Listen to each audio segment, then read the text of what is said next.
my name is Justice, and I'm here to talk to you today about the shocking truth of the sex industry. The International Labor Organization estimated that 4.8 million people are trapped in sexual exploitation on a global scale. That means approximately 24,500 people are sexually exploited in each nation around the world. I found that $150 billion are generated each year from human trafficking. And 99 billion of those US dollars are generated per year from the sex industry alone.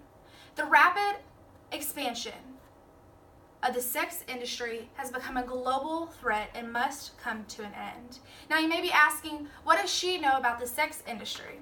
Well, I worked as a volunteer and an intern at an organization in New Orleans for about 6 months that helps to rescue women out of the sex industry.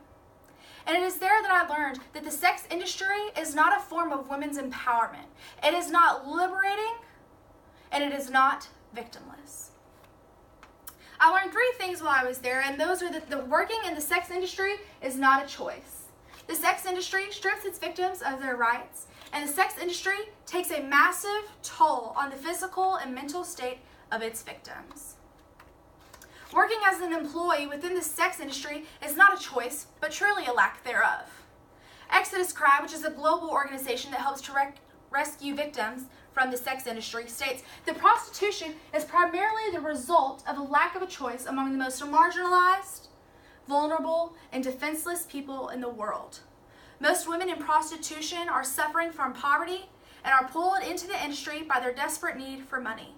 No one chooses to be poor when given other options. I found this to be very true while I worked as an intern for those 6 months. Many of the women that I encountered and came into contact with were from very poor backgrounds. Most of them had children and families that they felt they needed to provide for. They would state that whenever they finally got enough money, that they would leave the sex industry. But days, weeks, months even would pass, and they would still be stuck in that same cycle every single day. And I asked one of them one day, hey, you made this statement that you were going to leave whenever you got money. Why haven't you left yet? And she told me that every night she goes home to her seller, her trafficker, and he takes every single dime, every single penny that she earned that day. And that is true for many of the women that are trapped in this cycle of sexual exploitation. And not only is it a lack of a choice, but it is not a form of women's empowerment. It is just the opposite, as it strips its victims of their basic human rights. I've talked to many feminists that have stated that the sex industry, such as filming porn, stripping in a club, dancing in a club, and prostitution, are a woman's right to showcase her body. However, feminism defined is the theory of the political, economic, and social equality of the sexes, or more commonly as we know it, organized activity on behalf of women's rights and interests. Exodus Cry, that organization I mentioned to you earlier, states that prostitution is a system of gender inequality in which men are the buyers and females are the ones being bought, perpetuating a system of male domination and female subordination. If you ask me, this is the opposite of empowerment. A system in which women are bought and sold to male buyers and sellers. To me, the argument contradicts itself. It's totally invalidated. When a woman is bought from a man and sold to a man, I'm sorry, but that is not empowerment. This image states that I was nothing but a paycheck to him. And that is true for many of the women that are trapped in the sex industry.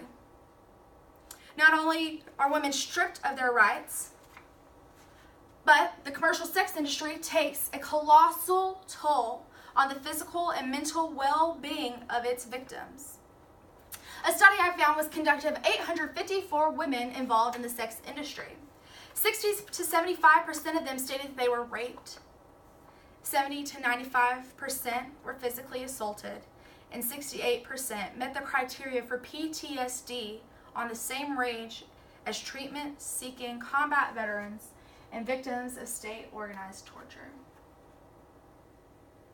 A lot of the victims I encountered had been physically beaten by their traffickers. They had been hit, had their heads slammed against walls and doors, had cigarettes put out against their skin. This is not a glamorous life. The sex industry is not empowering. They are also exposed to an innumerable amount of life-threatening STDs, STIs, HIV, and AIDS.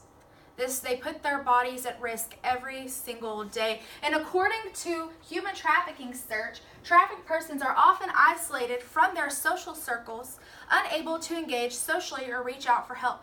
It comes as no surprise to me that over half of the women that are involved in the sex industry are severely depressed.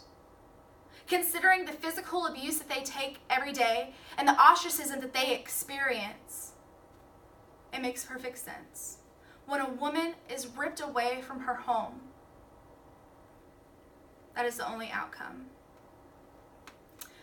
I found that a lot of the women are promised love, are promised hope, a future. They're promised opportunities for their careers, opportunities to start a family, and those things are ripped away. I want you to think, at the beginning of this speech, I told you that 4.8 million people are trapped all around the world. I want you to think of them. I want you to think of the way that they were ripped away from their homes, and now I want you to think of their oppression, of their form of chains, their form of slavery, and how they are trapped. And now I want you to think about what you can do about it.